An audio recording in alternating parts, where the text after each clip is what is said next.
गोबाव समनि मोनसे सिमांमोन जे बर' हारिमुखौ मुलुगनि दरबाराव गायसननो बेबायदि मोनसे दिन्थिफुंनायनि 2020 मायथाइयावनो साननाय जादोंमोन नाथाय गुबुन जाहोनाव फैयै फैयै 2026 मायथाइयाव बे हाबाफारिया जाफुंसार महर मोननो थांगासिनो दङ। आङो आसामनि चिफ मिनिस्टार बिथांखौ साबायखर बावो बे हाबाफारिखौ बयबो जाफुंसार होनायनि थाखाय।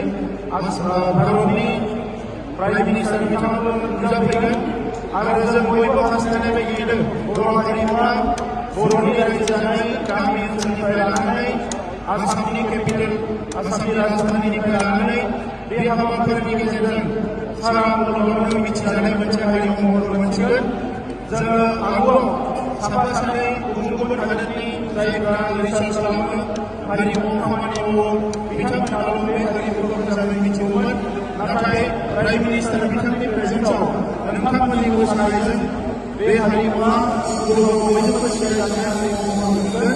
आङो दिनैनिफ्राय लानानै फैगौ 20 अक्ट'सिम साफ्रोमबो मोसागिरि दामगिरि आरो जोंहा दैदेनगिरि बयनिबो मोजां सावस्रि आरो मोजां देहानि थाखाय भगबाननि खाथियाव आर'ज गाबदों आरो जोंनि बेसेबां समायना रमायना बयजोंबो अनजायनाय अनसायजानाय आरो नायनो मोजां बे बयनिख्रुइबो साबसिन हारिमुवा मुलुग दरबाराव मोजाङै गायसनजागोन आरो बेयो नोंथांमोना बे जारिमिनाव अराय सम साखि जानानै थासिगोन।